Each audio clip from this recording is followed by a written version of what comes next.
A e dini që shkriptari dhe intelektual i njohur Ionel Xhelal Ahmad në një kohë kishte dëshirë për të udhëtuar në Izrael dhe madje ka udhëtuar atje duke shkruar edhe një libër për këtë udhëtim. A dim se i Xhelali donte të shkonte në Izrael për të parë kibucët. Originally associated with communism, the kibbutz is perhaps the most influential idea to come out of what is now Israel. The first kibbutz. Por në vitin 1163 Xhelali dhe gruaja e tij si mendën në zhvar udhëtuan në Izrael. Xhelali kaloi 2 ditë duke jetuar në kibucin Eliad Hashashar. Në librin e tij, Udhëtimi në territorin e Izraelit, Xhelali thotë se këtë kibuc ishte themeli kryesor i mbjetesës së Izraelit. Po çfarë ishte saktësisht kibuci izraelit dhe çfarë roli luajte në formimin e Izraelit të sotëm dhe çfarë janë ato sot?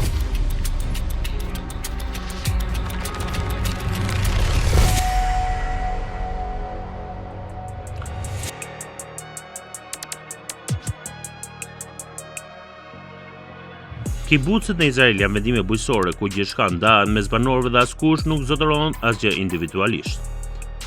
In this community here, everyone shares everything, from money to cars and even laundry. Ajo që përshkruan për kibucin ngjan më shumë një shoqëror komuniste për vite që është tentuar të zbatohet në Bashkimin Sovjetik dhe vende të tjera komuniste si Korea e Veriut.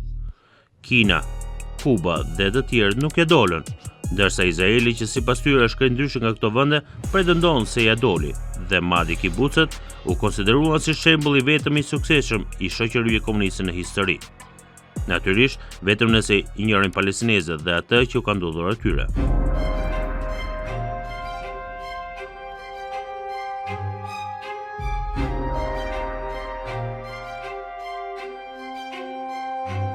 Ideja e krijimit të një shteti hebrej në tokën palestineze u paraqit në vitin 1897 nga Theodor Herzl në Kongresin e parë botror sionist. Çfarë nevojite për të krijuar një shtet hebrë? Sigurisht, para se gjithë është një tokë. Në vitin 1901, Kongresi i 5 botror sionist krijoi një fond të quajtur Fondi Kombëtar Hebrej për të mbledhur para për blerjen e tokës së shtetit të ri hebre dhe themelimin e tij. Disa vite më vonë, JNF hapi edhe një kompani në Britani. החליטה עיריית קריית מלאכי להעניק לארגון קק"ל אנגליה תעודת הוקרה על פועלם ועל חזונם. Kjo kompani kishte gjithashtu një zyrë në Palestinë, e cili drejtohej një sociolog hebrej gjerman i quajtur Arthur Rupin. Arthur Rupin mund të konsiderohet si babai i lëvizjes së kibucëve në Izrael. Rupin e mori idenë e kibucëve nga kolonizimi gjerman gjatë periudhës së perëndërisë prusiane. Në atë kohë, për të ulur numrin e polakëve në provincën lindore perëndërisë prusiane, i ndihmonte financiarisht emigrantët gjerman dhe u jepte tokë për të vendosur në zonat polake, duke ndërtuar vendbanime dhe duke zhvendosur gradualisht popullsinë e polake nga ato zona. In order to achieve the goal, in order to achieve this dream of Jewish state, there must be done certain things which are related to the infrastructure of the settlement, roads, electricity, health, education, and of course buying land, which is the first thing that he is doing. Për krijimin e vendbanimeve hebrej përveç tokës, nevojiti edhe diçka tjetër. Hebrejt që të ishin të gatshëm të emigronin dhe të ndërtonin vendbanime bujqësore në Palestinë. Hebrejt e Evropës perëndimore nuk ishin shumë të prirur në punë bujqësore dhe njiheshin si njerëz që fitonin para përmes tregtisë dhe financianët. Prandaj themeluesit e lëvizjes sioniste u drejtuan komunitetit punëtor hebrejt të Evropës lindore dhe Rusisë. Këta hebrej ishin tashmë kryesisht të sekulizuar dhe jo shumë të lidhur me traditë fetare. Dhe për të bindur të emigronin në Palestinë, nuk mund të përdorej vetëm ideja e tokës së premtuar. Në vend të kësaj, atyre ju premtuar se do shpëtonin nga persekutimi i carëve rus dhe se do të merrnin tokë për të ndërtuar një shoqëri socialiste kolektive pa klasë, si ajo që kishin enderruar prekosh. Në atë kohë, për të mos krijuar ndjesinë e kolonizimit, nuk flitej hapur për pushtimin e Palestinës apo dëbimin e palestinezëve. Landbesitz ist die wichtigste Grundvoraussetzung, sich in Palästina verwurzeln zu können. Wir werden uns nicht über das ganze Land verteilen, sondern wir werden uns auf ein paar wenige gleichförmige Siedlungspunkte konzentrieren. Në vitin 1901, një grup i përbërë nga disa vajza djem hebrejnë 18 vjeçar në jug të liçenit të Tiberiadës, pra një fshati palestinez të quajtur Umjami, blen një tokë dhe krijua një fermë kolektive.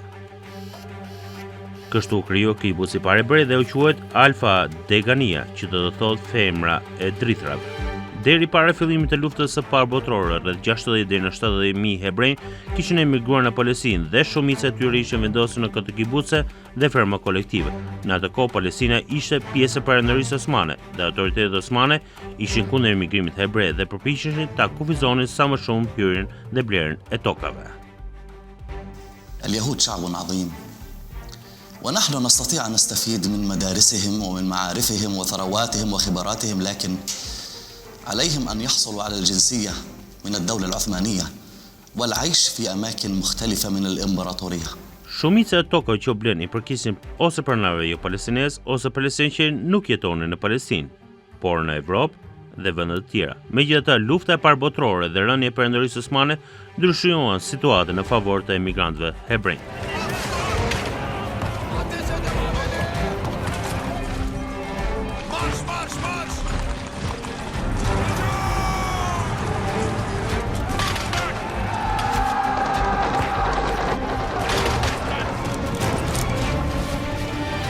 Pas rënies së Perandërisë Osmane, kontrolli mbi Palestinën kaloi tek Britania.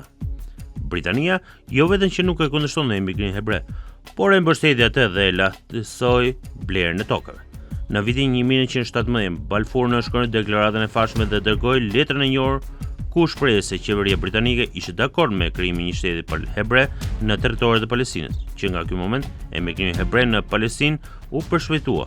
Udhëheqësit sionist kërkuan britanisht që tokat e pabanuara dhe shtetërore sipas marrëveshjes mes qeverisë britanike t'u jepeshin për ndërtimin e kibuceve të rinj. Kështu deri në fund të vitit 1920, popullsia hebreje e emigrantëve u dyfishua me dhe arriti në 150.000 persona. Ndryshe nga valet e parë të emigrimit dhe emigrantëve rinj nuk dëshironin të punojnë toka të varfra dhe të papërshtatshme, por kërkonin toka pjellore në Palestinë. Megjithatë, këto toka tashmë kishin pronar dhe banor nuk pranonin t'i shisin. Deri në vitin 1948, e gjithë toka që hebrejt kishin arritur të blinin në mënyra të ndryshme nga palestinezët, nuk kalonte 6% të territorit të Palestinës. Madje shumë prej tyre tokave ishin blerë nga ndërmjetës dhe pronarë palestinez. Shpesh nuk e dini kujt i përkisin këto toka. منذ قرنين وأكثر والحركة الصهيونية المسيحية غير اليهودية ابتدأت قبل الصهاينة اليهود بالادعاء أنه فلسطين لا يوجد فيها أحد، شراذم بدو، شراذم فلاحين، لا يوجد شعب ولا يوجد حضارة، لا يوجد زراعة، والإزاء والأخبار أنه لا يوجد شيء في فلسطين يستحق الذكر. هذا سبق حتى مولد هرتزل هذا الكلام. Nga ky moment themeluesit e kibucit arritën në përfundimin se krijimi i një territori të ri mund të bëjë vetëm me blerje toke dhe punë bujqësore. Ata filluan të kalonin nga bujqësia të përdorimi i forcës dhe armëve. Kështu disa fermerë emigrantë hebrejnë kaluan në metoda të dukshme të kolonizimin dhe filluan të marrin toka palestineze me forcë. Udhëheqësit e sindikatave kibuce filluan gjithnjë më shumë të flisin për zhvendosjen dhe dëbimin e palestinezëve. Këto zhvillime nxitën reagimin palestinez dhe gradualisht u formuan bërthamat e rezistencës.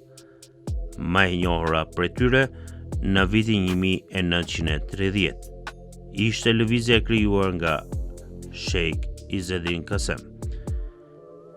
Në këtë periudhë ende nuk ishte shpallur shteti Izraeli. Banorët e kibucit braktisën idenë e bashkëtisë dhe sloganin të gjithë jemi vëllezër dhe filluan të krijohen grupe parushtarake.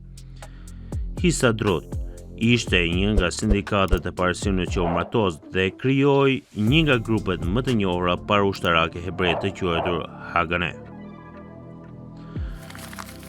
Është me interes të dihet se kreu i këtij unioni, David Ben Gurion, më vonë u bë themeluesi dhe kryeministri i parë i Izraelit. Grupi Hagane, pas krijimit të Izraelit, u bë baza fillestare e ushtrisë izraelite.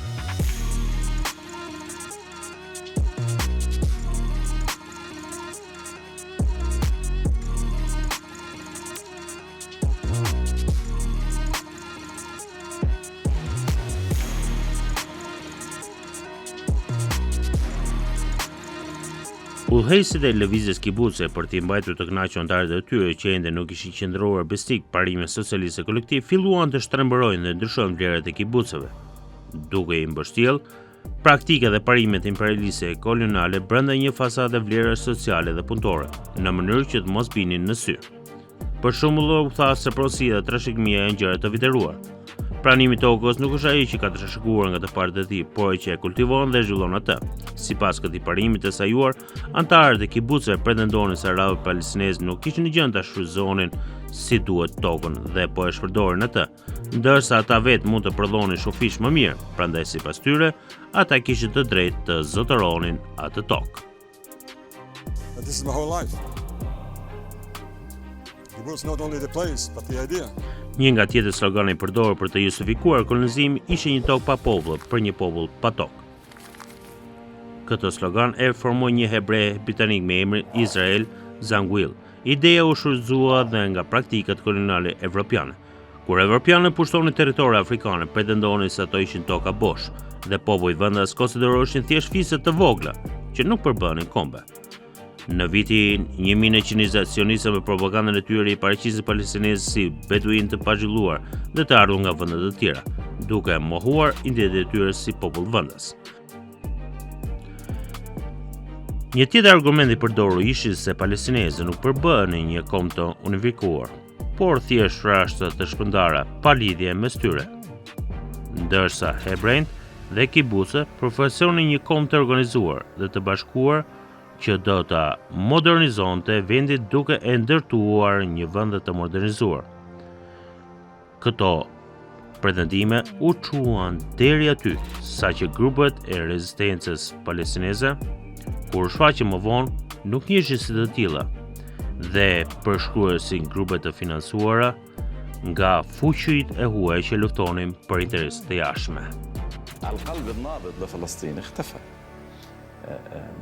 بمعنى ذلك المركز الذي كان يشع نحو الأطراف اختفى النخب اختفت ولا توجد مشاريع قومية بدون مدن ولا توجد مشاريع قومية بدون طبقة وسطى الطبقة الوسطى اختفت الطبقة المثقفة اختفت بمعنى العمود الفقري اختفى القدرة على تخيل المستقبل النخب التي تستطيع أن تنتج أحلام. Këto ndryshime ideologjike dhe praktike bën që kibuci pas disa dekadash të humbte krejtësisht natyrën e tij fillestar. Fillimisht ishte një model socio-ekonomik ku anëtarët punonin së bashku në bujqësi dhe jetonin në prodhim të përbashkët.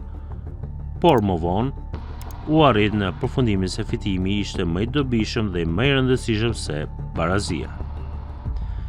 Me që bujqësia nuk sillte shumë fitim, filluan të mbyllin fermat kolektive dhe të hapnin punishe të industrisë së armëve. Një shembull ishte kibuci Bet Alfa, i cili fillimisht bazohej në bujqësi, por më vonë kaloi në prodhimin e pajisjeve ushtarake.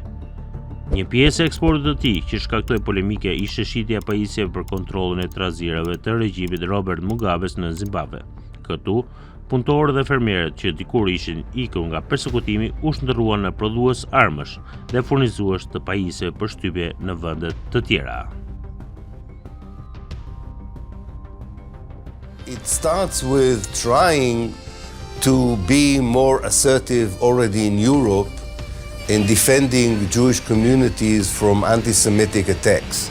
And that's where they become more physical, if you want, in their wish to create a Jew that is not just a victim of pogroms and anti-Semitism, but one who can defend himself.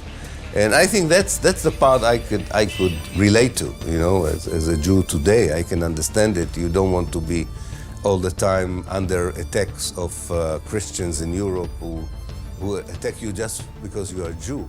The problem was that they took Sipas statistikave, sot në Izrael rreth 125 dhe 130.000 persona jetojnë në 250 deri në 270 kibuce, duke përbërë rreth 2.5% të popullsisë së vendit.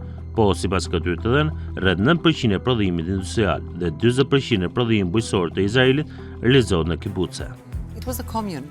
Everything was shared. The principle was that each would take only according to needs and contribute as much as they can. That was the desire. That was the Shumica e kibuceve në Izrael sot kanë kohë që janë larguar nga modeli jetës së përbashkët. Ato janë privatizuar dhe shumë prej detyruesve të tyre janë bërë aksionar dhe menaxher kompanish private që bashkëpunojnë me korporate shumë kombëshe. Kibuci është ndërruar nga diçka krejt të ndryshme nga ideali fillestar. Pas ngjarjeve të 7 tetorit kur disa prej plasëve ndodhen në disa kibuce pranë Gazës, disa intelektualë të vendas u shprehën të habitur pse palestinezët po sulmonin kibuce pafajshëm, duke i parë ende si komunitete otoptike bujqësore pa klasa, ashtu siç i kishte përfituar dikur Xhelal Ahmadi.